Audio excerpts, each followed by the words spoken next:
नमस्कार, मैं हूं आशीष त्रिपाठी आपके साथ और इंदौर से इस वक्त की बड़ी खबर से शुरुआत करेंगे बुलेटिन की। इंदौर में शराब के नशे में पब के बाहर नशे में धुत एक शख्स ने हंगामा किया और मैनेजर पर लोहे की रॉड से हमला कर दिया।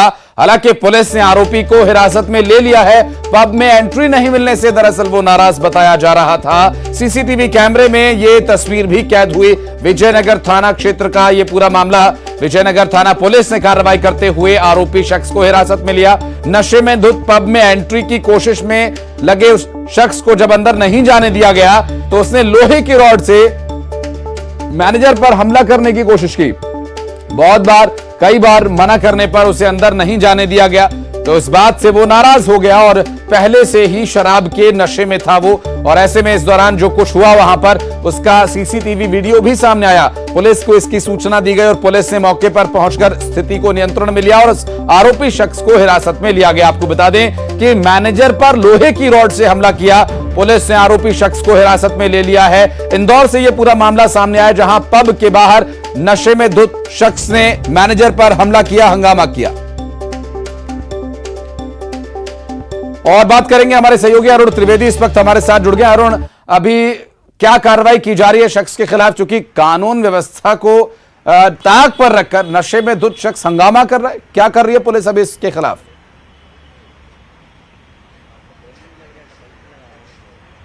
बिल्कुल, देखिए, एक तरफ जहां इंदौर में नाइट कल्चर को लेकर तमाम बातें की जा रही हो, नाइट कल्चर यहां पर शुरू भी हुआ है, लेकिन इसी बीच इस तरह की घटनाएं भी सामने आ रही हैं। और ये युवक है मयंक गर्ग, ये नशे की हालत में था और ये पब में प्रवेश करना चाहता था। लेकिन पब में प्रवेश के लिए कुछ नियम है कि उसमें कुछ चार्ज लिया जाता है, कुछ पैसे लिए जाते हैं। लेकिन ये जब इसको प्रवेश नहीं करने दिया तो इसने रॉड से, लोहे की रॉड से मैनेजर पर हमला कर दिया, जिसके बाद काफ़ी हंगामा हुआ।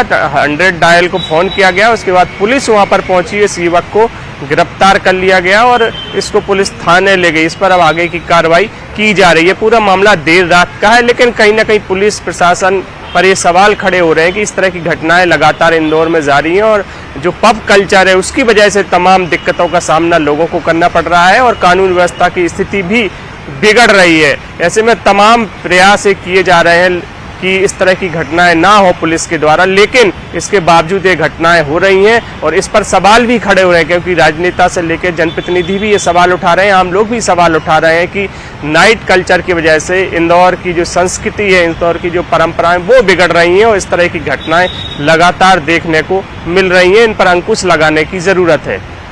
जी, आप बने रहे हमारे साथ अरुण, आगे कुछ और खबरों पर आपसे बातचीत करेंगे। और इस बीच इंदौर से एक और बड़ी खबर आई, वो भी कानून व्यवस्था से जुड़ा मामला है, जहां एक राह चलती महिला से उसका मोबाइल छीन लिया गया और पुलिस कर्मचारी की पत्नी का मोबाइल फोन छीना गया।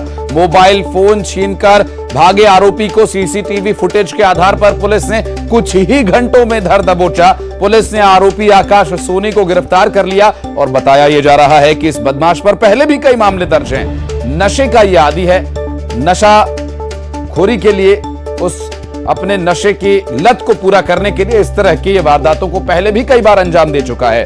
दरअसल एमआईजी थाना पुलिस ने कार्रवाई करते हुए इसे धर लिया। हमारे सहयोगी अरुण लगातार हमारे साथ जुड़े, उनसे पूछेंगे इस पूरे मामले में कार्रवाई किस तरह से अंजाम दी गई और कितने मामलों का खुलासा अरुण अब तक हुआ इस आरोपी के पकड़े जाने के बाद।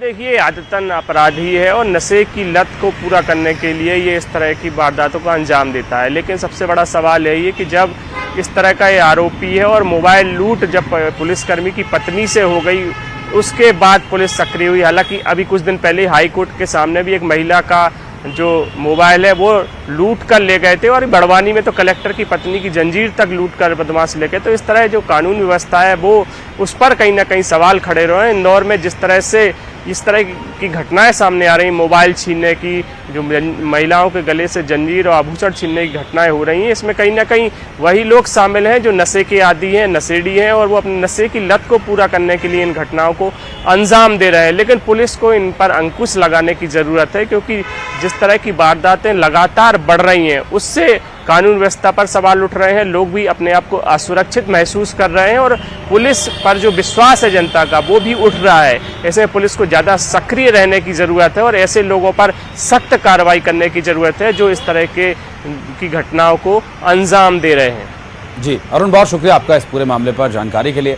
तो मोबाइल की छीना झपटी कानून व्यवस्था को ताक पर रखकर कानून व्यवस्था को धता बताते हुए करने का प्रयास, लेकिन कानून पूरी तत्परता के साथ यहां पर इस तरह के अपराधों को नाकाम करने में और ऐसे वारदातों को अंजाम देने वाले आरोपियों की धरपकड़ में मुस्तैदी के साथ लगा हुआ है। राह चलती महिला से मोबाइल फोन छीनना और चेन स्नैचिंग करना इस तरह से। और ये एक और मामला सामने आया था जो कि इंदौर से ही सामने आया था, जहां पर एक छात्रा का मोबाइल फोन छीनकर इस तरह आरोपी भागे थे। वो सीसीटीवी वीडियो, दोनों ही सीसीटीवी तस्वीरें जो हम आपको दिखा रहे हैं, नशे की जो लत है उसे पूरा करने के लिए आरोपी इस तरह की वारदातों को अंजाम देते हैं। दो तस्वीरें मोबाइल स्नैचिंग की, जो इससे पहले इंदौर से एक तस्वीर सामने आई थी जिस खबर को हमने दिखाया था, आपको याद होगी वो तस्वीर जहां एक छात्रा ने अपने मोबाइल को बचाने की कोशिश की, लेकिन आरोपियों ने उसे भी घसीट लिया साथ में और उस दौरान सड़क पर गिरने के दौरान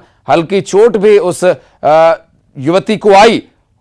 जबकि एक और जो ताजा मामला सामने आया है, एक बार फिर से मोबाइल लूट के इस मामले में, हालांकि आरोपी पकड़ लिया गया है, आरोपी को पुलिस ने धर लिया है और यहां पर तो पुलिस कर्मचारी की पत्नी के साथ ही मोबाइल लूट की वारदात को अंजाम दिया। और जैसा कि अरुण भी हमारे सहयोगी बता रहे थे कि कलेक्टर की वाइफ का चेन स्नेच करके ले गए थे बड़वानी से। तो ये जो अपराध की घटनाएं हैं इन्हें रोकने की आवश्यकता है। पुलिस मुस्तैदी के साथ हालांकि प्रयास कर रही है, आरोपियों को जल्द पकड़ लेती है, लेकिन होने से भी रुके ये प्रयासरत होना चाहिए पुलिस महकमे को। और बढ़ते हैं आगे, रुक करेंगे अगली खबर का। जगदलपुर से इस बीच एक बड़ी खबर आ रही है। दरभा बीईओ राजेश उपाध्याय के घर एसीबी की टीम ने छापा मारा है।